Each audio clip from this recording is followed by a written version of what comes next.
ಅಂದ್ರೆ ನಾಳೆ ನಿನಗೆ ಇಷ್ಟ ಆಗ್ಲಿಲ್ಲ ಅಂದ್ರೆ ಮನೇಲಿ ಯಾರನ್ನಾದ್ರೂ ಸಾಯಿಸಕ್ಕೆ ನೋಡ್ತೀಯ ಅಂತಾಯ್ತು. ನಿನ್ನಂಥವಳಿಗೆ ನನ್ನ ಮನೇಲಿ ಸ್ಥಾನ ಇಲ್ಲ.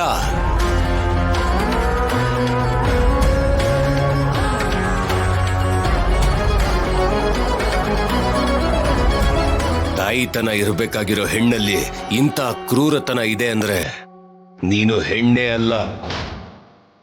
ಪ್ರಾಣ ತೆಗಿಬೇಕು ಅಂತ ನೋಡಿದ್ದಕ್ಕೆ ನಿನ್ನನ್ನು ಜೈಲಿಗೆ ಹಾಕಿಸ್ಬೇಕು. ಅದರಿಂದ ನನ್ನ ಮನೆ ಮರ್ಯಾದೆ ಹೋಗುತ್ತೆ. ಅದಕ್ಕೆ ಸುಮ್ಮನೆ ಬಿಡ್ತಿದ್ದೀನಿ. ಹೊರಗೆ ಹೋಗೋ.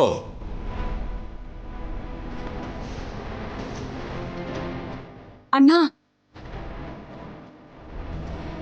ಎಷ್ಟೇ ಆದ್ರೂ ಅವಳು ಸೀನು ಹೆಂಡತಿ.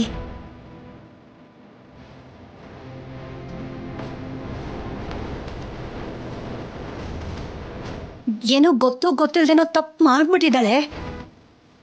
ಏನು ತಪ್ಪ? ಪ್ರಾಣ ತೆಗಿಬೇಕು ಅಂತ ನೋಡೋದು ತಪ್ಪ? ಅದು ದ್ರೋಹ.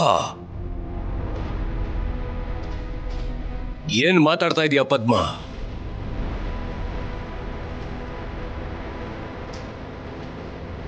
ನಿನಗಾವತ್ತೇ ಹೇಳಿದ್ದೆ, ಈ ಮನೆ ಪದ್ಧತಿಗಳನ್ನ ಅವಳಿಗೆ ಹೇಳು, ಈ ಮನೆ ಮನುಷ್ಯಳಾಗಿ ಅವಳನ್ನು ಬದಲಾಯಿಸು ಅಂತ.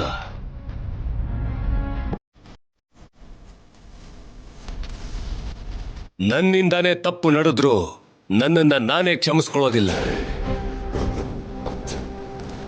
ಅಂಥದ್ರಲ್ಲಿ ನನ್ನ ಮನೇಲೆ ಇದ್ಕೊಂಡು ಒಂದು ಪ್ರಾಣ ತೆಗಿಬೇಕು ಅಂತ ನೋಡಿದ್ಲು ಅಂತಂದ್ರೆ ಇನ್ನು ಅವಳನ್ನು ಹೇಗೆ ಮನೇಲಿ ಇರೋಕ್ ಬಿಡ್ತೀನಿ ಅಂತ ಅನ್ಕೊಂಡೆ. ಹೋಗು ಹೊರಗೆ.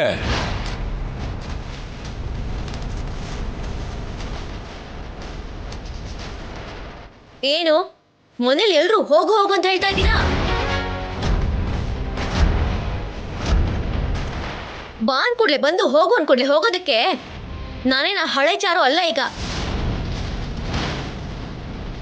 ನಾನೀಗ ಚಾರು ಶ್ರೀನಿವಾಸ್.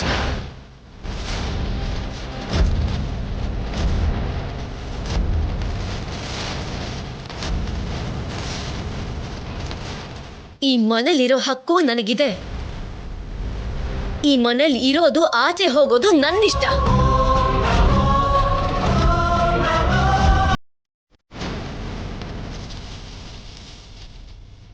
ನನ್ ಮಗನ್ಗೆ ಎದುರು ಹತ್ರ ಕೊಡ್ತೀಯಾ?